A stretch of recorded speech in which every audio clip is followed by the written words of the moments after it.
Gente, bom dia. Infelizmente a gente perdeu a nossa segunda parte da nossa aula, tá? Então eu vou gravar esse vídeo aqui para que a gente possa terminar aqui. E a gente parou lá na parte quando a gente estava falando das vantagens das raças europeias. Então, só retomando aqui, né, um pouco o raciocínio, né? As raças leiteiras europeias, as raças especializadas leiteiras, né? Ela tem a grande vantagem de ser, como o animal é especializado do leite, a gente não precisa fazer ordenha com bezerro ao pé. E isso, em questão de higiene e praticidade, é algo que melhora muito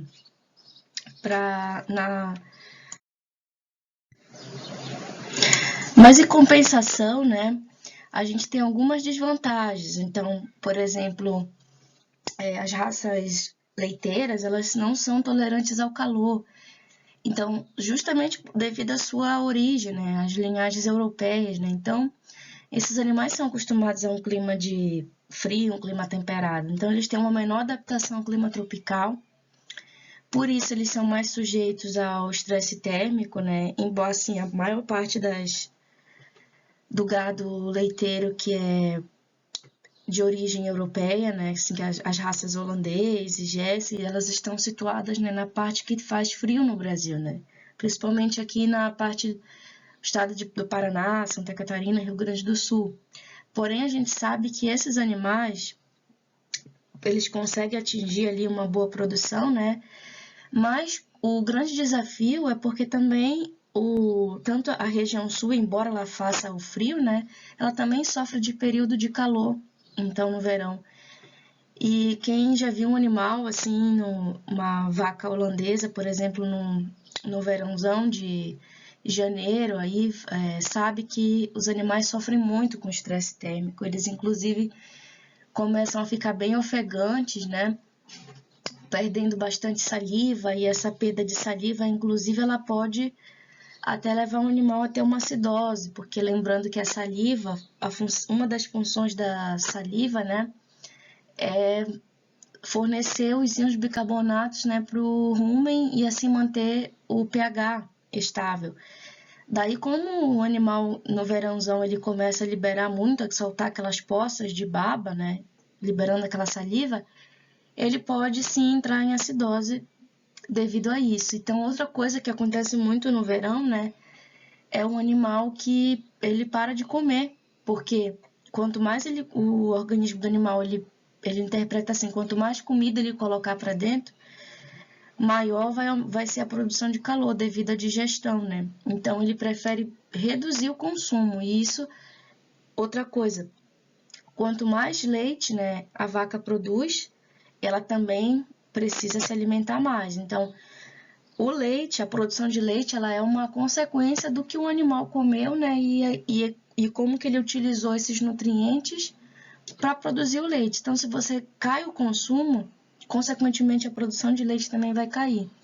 Outra coisa que é desvantajoso, né, desses animais é que eles têm uma resistência grande, uma menor resistência aos ectoparasitas. Então, são animais que vão sofrer muito com as infestações de carrapato, né? Inclusive, o carrapato ele transmite uma doença, né, que é a tristeza parasitária bovina. Tanto não só o carrapato, quanto também as moscas, né, que vêm também no verão, elas também são capazes de transmitir doenças, né? A mosca transmite a anaplasmose e isso é bem desvantajoso, assim, para os animais, né? Os animais adoecem mesmo dessas parasitoses. E outra coisa também que devido à sua grande produção de leite, né, os animais são mais suscetíveis a ter quadros de mastite. Então, são algumas desvantagens das raças europeias especializadas. Porém, né, a gente sabe, né, lembrando que tudo a raça, né, a gente tem que sempre avaliar onde é que esses animais estão, qual que é o nível de produção que se quer dentro de uma propriedade. Então, o maior, assim, melhores características das raças europeias, né?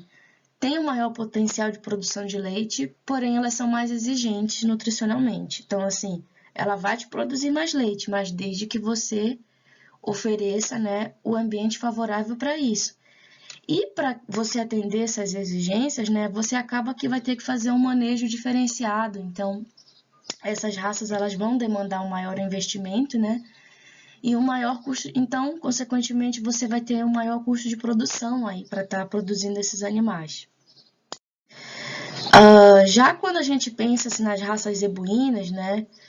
As raças zebuínas, elas são uma realidade mais da parte, né, do centro do Brasil para o Nordeste, para o norte do Brasil também, elas são bem adaptáveis lá, né?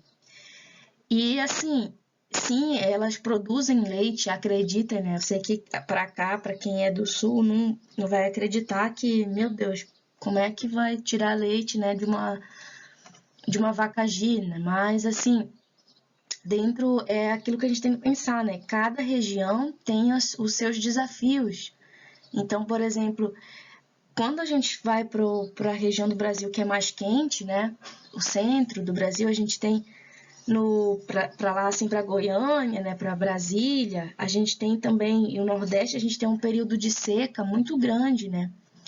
E devido a essa seca, a gente precisa também ter animais que sejam o quê? A gente vai ter uma carência muito grande de nutrientes, né, para fornecer para esses animais devido à seca, se a gente não se prepara bem e faz ali a reserva, né, mas muitos animais, na verdade, sofrem bastante por um período, né, pela falta de escassez, assim, pela falta de escassez não, pela escassez mesmo de nutrientes adequados. Então, pensa que a gente vai precisar trabalhar com animais menos exigentes nessas regiões, né?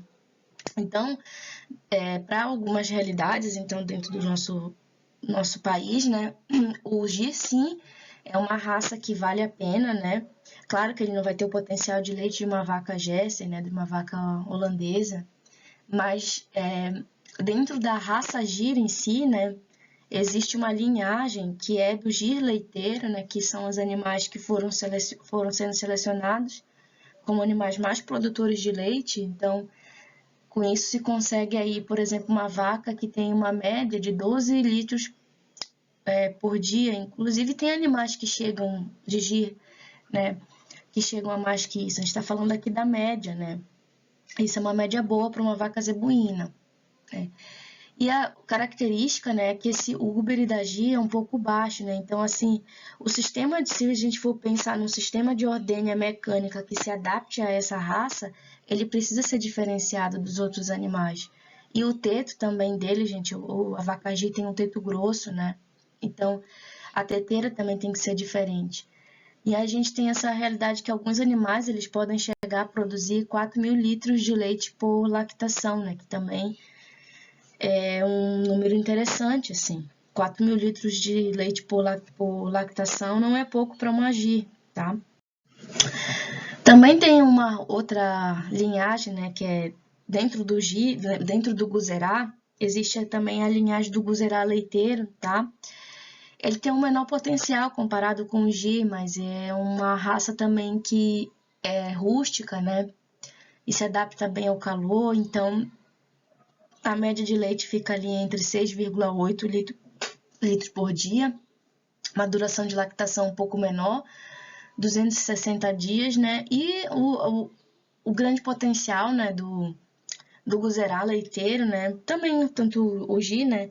É que nas raças zebuínas a gente tem os machos com bom valor de mercado, diferente de, por exemplo, quando nasce o bezerro Jersey, né, o bezerro holandês, ele não tem muito valor no mercado, porque são animais, né, que como eles têm a sua origem, né, específica do leite, são animais descarnados, né, então eles não vão agregar ali um ganho de peso adequado, né, considerado para fazer assim, né, um bovino para vender um bezerro para corte. Já os filhos, tanto da Gir leiteira quanto da Guzerá leiteira, os machos, né, eles têm um bom valor de mercado. Então, como principais vantagens de se trabalhar com as raças zebuínas, né, Claro que isso tudo a gente tem que avaliar onde é que a gente está e qual é que é o nosso objetivo, né? Mas a vantagem do zebu, né, é que eles são animais mais rústicos, então assim, eles são menos exigentes nutricionalmente, então eles se adaptam melhor a realidades onde a gente tem uma escassez de forragem, uma escassez de nutrientes, né, de vez em quando. E por isso, então, eles têm um menor custo de produção, porque são animais menos exigentes. Outra coisa que a gente acaba ganhando, né, é nesse bezerro macho, que a gente agrega um valor. Esses animais, eles são mais resistentes ao calor, né? A origem da raça dos zebuínos, né? Eles têm origem indiana, né? Então, assim, são animais que são do clima, são adaptados mais ao calor, né? E com essa resistência ao calor vem também uma resistência aos parasitas. Então, são animais, isso se reflete muito até nos animais mais novos, né? Que a fase de vida dos animais mais complicadinha ali, né? É a fase de cria, né? Então, é a fase ali do nascimento dos animais. O bezerro zebu, ele é um bezerro mais resistente. Então, ele adoece menos, tá? E ele se cria mais fácil pela essa questão da resistência melhor, né? E também são mais resistentes então, aos parasitas, eles adoecem menos da tristeza parasitária bovina, eles podem adoecer, mas eles têm maior resistência, menor chance de adoecer. E são essas raças menos exigentes, e uma vez que são menos exigentes, elas também requerem um menor investimento em instalações, né? E como desvantagem das raças zebuínas é por conta que ela não vai ter, seja claro que a gente nunca vai poder comparar um sistema, assim, vai estar sempre perdendo se você comparar um nível de produção de leite, né? O zebuíno ele vai ter menor potencial de produção. Outra coisa é justamente a dificuldade de, por exemplo, de fazer uma ordenha mecânica, né? Tem que ser uma ordenha adaptada, né? Tem linhas que trabalham, né?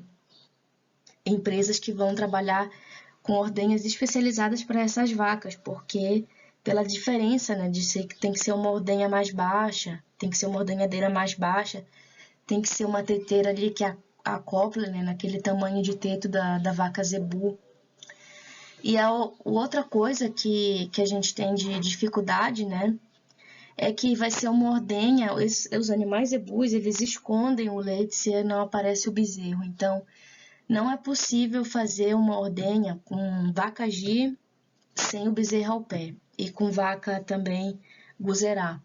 Então, esses animais eles precisam do estímulo, né, do bezerro, porque o estímulo do bezerro que faz o leite descer, né? Até tem algumas propriedades que tentam fazer adaptação com hormônio, né, com a ocitocina, porque é a mamada ali do bezerro que estimula o organismo do animal fisiologicamente, né, a liberar a ocitocina e assim fazer ali a sua liberação do leite, né? Então, isso é uma dificuldade. Outra questão é que esses animais, eles são menos precoces, então, assim, eles demoram mais a parir o primeiro parto, né? Eles vão ser animais mais tardios. Outra coisa é que o tipo de ordenha desses animais vai ser diferente, uma vez que se a gente for pensar em fazer uma sala de ordenha, né? A sala de ordenha para esses animais, ela vai ter que se adaptar à questão do bezerro ao pé. Eu trouxe umas fotos para a gente entender. Por exemplo, essa sala de ordenha, que a gente chama com o tipo de sistema de ordenha espinha de peixe, né? É muito comum, né? Então, os animais, eles são colocados aqui, eles ficam meio de lado, assim como pode ver, o desenho parece uma espinha de peixe, né? Mas se a gente for pensar como é que a gente vai colocar, a gente ocupa menos espaço aqui, né? Mas se a gente não pode usar isso, por exemplo, para uma vaca zebu, porque não vai ter onde colocar o bezerro ali, né? Outro sistema típico, né, de raças especializadas é o sistema carrossel, né, que esses animais eles ficam ali é tipo como se fosse um carrossel mesmo, eles duram, ficam ali entram dentro também fica um pouco de lado, né? Eles ficam dentro de um ciclo ali, né, dentro da ordenha carrossel, geralmente demora em média 7 minutos, cada animal fica ali em torno, né, para ser ordenhado. entre ser preparado e finalizado, né? E aí é interessante, né, que esse tipo de ordenha ele é muito bem utilizado em sistemas altamente intensivos, né? Então, porque ele também tem um custo mais elevado, claro. Então, essa aqui é a realidade, por exemplo, de quem vai trabalhar com uma raça zebu e precisa fazer uma sala de ordenha, né? Aí a sala de ordenha, a gente vai falar que a sala de ordenha é organizada em fila indiana, né? Porque a gente tem que garantir ali o espaço do bezerro, né, para poder ter o estímulo.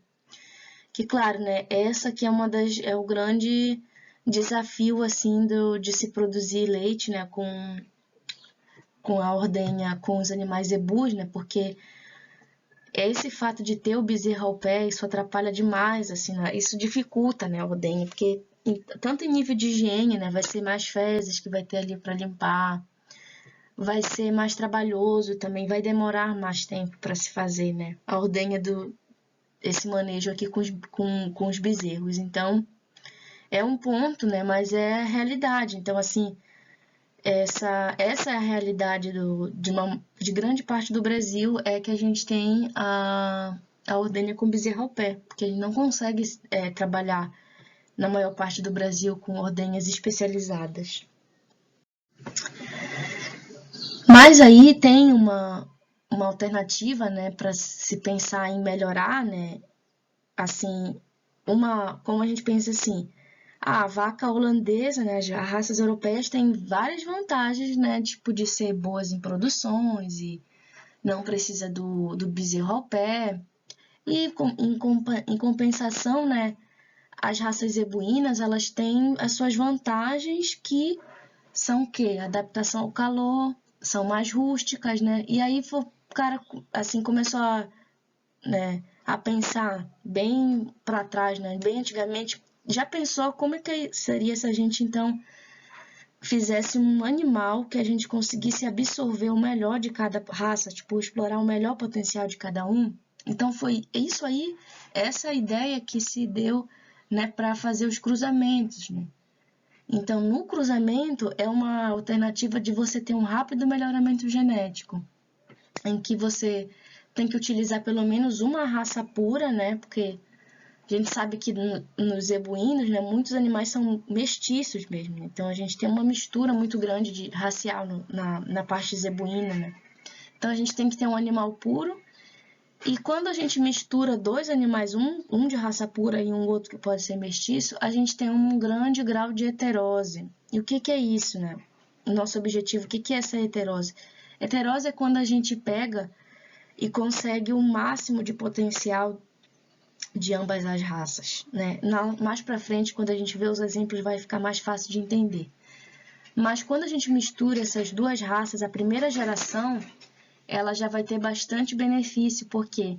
Porque são raças que geralmente quando a gente cruza, né, a gente tem a intenção de complementar. Então, o que é desvantagem de uma é a vantagem de outra. E dessa forma a gente consegue fazer essa complementariedade. Então, o grande objetivo é reunir um animal com os benefícios das duas raças, sendo que a gente tem essas três principais características, né, de adaptação, o vigor, sobretudo dos bezerros, para eles sobreviverem, né, naquela fase crucial de vida, e assim sobreviver. Né? Então, como um exemplo disso, né, a gente tem a nossa famosa, né, a queridinha raça do Brasil, que ela é considerada uma raça sintética, né? Que veio, o que é isso? Ela é uma raça que veio através dos cruzamentos, né? Cruzamento de quê? O nome da raça é girolanda. Girolanda ou uma vaca girolanda, né? A gente tem o quê? A gente tem o uso de duas raças, né? Da raça Gir e da raça holandesa. Então, a gente pega e utiliza, extrai o melhor das duas raças, né?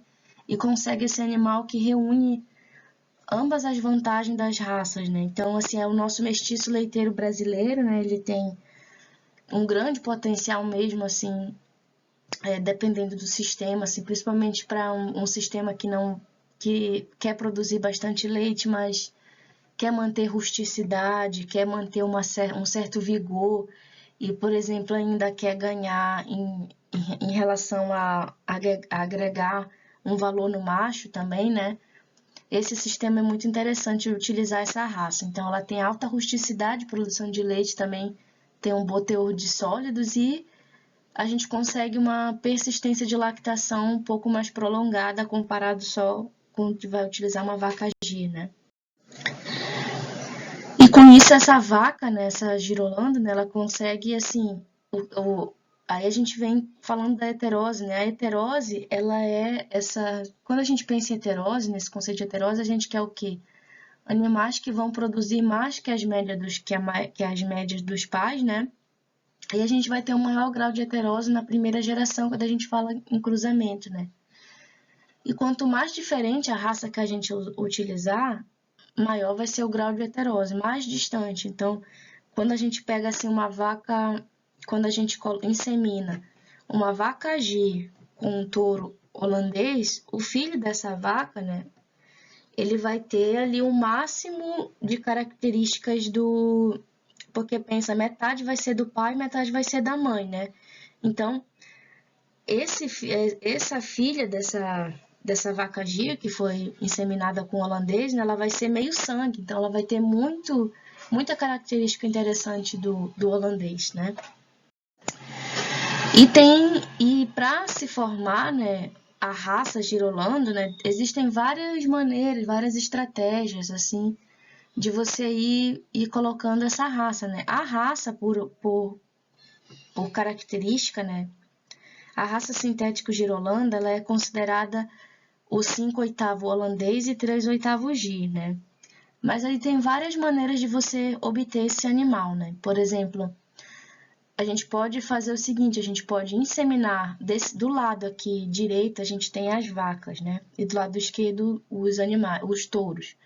Então, por exemplo, primeiramente a gente pode inseminar uma vaca G com um touro holandês, né? E a filha dela vai ser o quê? Vai ser uma vaca que vai ser vai ser meio sangue. Então, ela vai ser meio sangue holandês e meio sangue Gir, né? Então, essa vaca aqui, que é o F1, né? É aqui que a gente tem o maior grau de heterose. Porque ela vai ter 50% holandês e 50% Gir, 50% raça especializada de leite, 50% raça adaptada ao calor. Então, por isso que o animal, aqui a gente tem o maior grau de heterose, que a gente conseguiu reunir o melhor de ambas as raças, né? Aí, mas em compensação que esse animal aqui, ele também, ele vai ter, não vai ser tão adaptável ao calor quanto ao zebuíno puro, né? Então, ele já vai começar a ter também os seus pontos, né? As suas desvantagens. E aí a gente pode pegar o quê? Pegar essa vaca meio sangue, né? Essa vaca meio sangue holandês, meio sangue G, e colocar um touro holandês em cima. Aí quando a gente coloca o touro holandês em cima, a próxima geração, a filha dela aqui vai ser o quê? Vai ser uma vaca ainda mais puxada para o holandês. Então vai ser uma 3/4 holandês e uma 1/4 G. Aí essa vaca ela vai ser mais ainda sensível ao calor comparado, né, com a vaca Gir, né? Então aqui, nessa situação aqui, aí essa vaca 3/4 holandês e 1/4 Gir, aí a gente pode utilizar o touro girolando, né? Que ele já tem o touro girolando, o touro girolando ele tem 5/8 holandês e 3/8 Gir. Aí a gente colocando aqui o touro girolando em cima da vaca holandesa, né? Em cima da vaca 3/4 holandês e 1/4 Gir, a próxima geração a gente já vai ter uma vaca girolando formada ali na fazenda, porque a gente vai ter uma vaca 5/8 holandês e 3/8 Gir. E assim a gente vai já inseminando só com o touro Gir. Aí a gente consegue chegar nessa situação de ter a raça girolando, né, que é uma raça sintética, né? Voltando aqui, quando a gente chega nesse 5/8 e 3/8 Gir, né, a gente consegue animais que são ordenhados sem o bezerro ao pé. Porém, quando a gente vai pensar numa realidade do Brasil, a gente sabe que tem os animais, assim, eles chamam de girolando tudo que é animal mestiço. E nem todos eles aí a gente vai conseguir ter as vantagens do girolando, né? Que é essa máximo de potencial. Então, o que acontece? A gente tem aqui, né, muita questão de fazer o quê? De pensar em fazer um reconhecimento desses animais mestiços, né? Então, nessas duas fotos a gente tem uma vaca pura holandês, né, e uma vaca pura G, tá? E aí, o que a gente tem que observar, né? Como que a gente pode tentar identificar, né, aquela vaca mestiça ali, a gente tem como identificar se ela é mais puxada realmente para holandês ou para Gir. E isso é que a gente tem que ficar olhando algumas características, né? Por exemplo, cabeça. Olha o formato da cabeça a cabeça da Gir, né? Ela é bem redonda, assim. Você observa isso aqui, essa característica, assim, parece uma cuia, né? E já a vaca holandês, né, ela é mais reta, a gente não tem essa curva ali em cima. A orelha é outra coisa assim, que olha o tamanho da orelha da Gir, né, que é uma vaca que tem orelhuda, a orelha para baixo. E já a orelha da vaca holandês, né, é uma vaca que tem a orelha pequena, curta, né, e é uma orelha que não é caída, ela é uma orelha que praticamente na altura dos olhos da vaca, né, uma orelhinha pequena. A barbela. Barbela é uma outra característica ali, né, que vê que a vaca holandesa, ela é uma vaca livre de barbela, né? Ela é limpa ali. E já a Gi tem essa barbela grande. O cupim, vacas europeias não tem cupim, né? Então, vaca holandesa, vaca Gi, a gente não vai ver cupim, diferente da vaca Gi que a gente tem, né? E a garupa? A garupa da Gi é uma garupa caída, né? E também você observa ali a questão de ter mais carne, né? E a vaca holandesa é totalmente diferente, né? Um animal cheio com uma ossada, né? Que ele é mais assim leve, uma ossada delicada, a ossada do holandês, e isso dá para se ver muito bem na garupa, né? Outra coisa que chama atenção é o tamanho da vulva, né? A vaca zebuína, né, ela tem um tamanho de vulva maior do que a holandesa. Então, são certas características que a gente pode se guiar, né? Quando a gente pensa em vamos começar do zero a fazer um melhoramento genético, né, numa fazenda que usa bastante vaca mestiça, a gente começa por aí, fazendo uma anotação de todas as características externas dos animais para começar a entender para onde eles puxam mais, se é para o zebu ou se é para o holandês.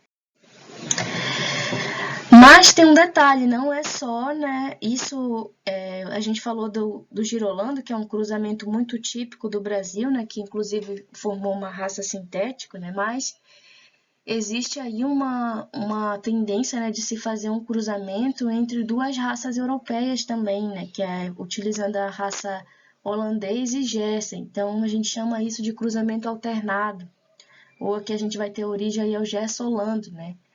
Que a gente vai fazendo o quê? O objetivo disso é ter as principais vantagens do holandês e Jersey juntas, né? E com isso a gente vai fazer o quê? Alterna ali os dois pais, né? Tanto o touro Jersey quanto o touro holandês, e com isso a gente mantém uma heterose alta no rebanho, né? Então, por exemplo, como é que pode ser? Utiliza aqui uma vaca holandesa e um touro Jersey. Quem é que vai nascer uma vaca meio sangue holandês e meio sangue Jersey? Aí agora, como é o pai alternado, né? Essa meio sangue holandês Jersey, a gente coloca o quê? Um touro holandês. E aí ele vai ter um animal que vai puxar mais pro holandês, né? Porque ele vai ter 3/4 holandês e 1/4 Jersey. E a gente insemina depois essa filha aí, 3/4 holandês e 1/4 Jersey, com um touro Jersey. E assim a gente vai alternando. E a gente vai conseguindo manter com essa alternando o touro holandês e Jersey, a gente mantém as características interessantes, tanto do holandês quanto do Jersey no rebanho, né? E quais são essas características, gente? Então, pensando nas principais características da raça Jersey, né? Ela é uma raça que tem um leite com bom teor de gordura e proteína, ela tem uma boa fertilidade, né? São animais de menor porte, eles também têm uma facilidade de parto melhor do que da raça holandesa, são animais que são considerados mais longevos, né? Então eles ficam por mais lactações, têm mais lactações ao longo da vida do animal, né? São mais precoces. A estrutura de perna e pé da raça Jersey, né, é melhor, assim, é considerada mais saudável, né, do que uma raça holandês, que é uma raça maior, né, uma raça mais comprida, mais pesada. E o Uber da Jersey também, ele é bem visto, assim, do ponto de vista de que tem um ligamento forte, que é um Uber bem inserido, né. Já as características interessantes da raça holandês, né? É uma raça que tem maior produção de leite. Em compensação, o leite ele tem baixo teor de gordura e proteína, tem uma menor fertilidade, também tem uma tendência a ter mais partos distóxicos. As vacas também têm tendência a ter menor longevidade, menos precoce sexual. Então é aquela ideia, o cruzamento é quando a gente busca o quê? A gente busca complementariedade. Então a gente quer unir em um animal, né, as características de qualidade de ambos os lados. Então, por isso que a gente consegue fazer, né, ter esse Jersey Holando, que ele tem o quê? O maior teor de sólidos, né, facilidade do parto, fertilidade, precocidade sexual, menor porte e tamanho, melhor úberes, pernas e pés. Então, por isso aqui que a gente consegue, né, ter esse animal aqui ideal. Ideal não, né? Assim, ele é interessante, ele se torna interessante do ponto de vista improdutivo. Ideal não existe, né? Tem que acabar com essa história de ideal, que é a mesma coisa que é irreal, na verdade. Não existe nenhum animal ideal, existe, né, o que mais se adapta às suas necessidades. Então, gente, finalizo agora, né, nossa aula de raça. E qualquer dúvida, vocês podem entrar em contato comigo. Espero que estejam bem. Um abraço.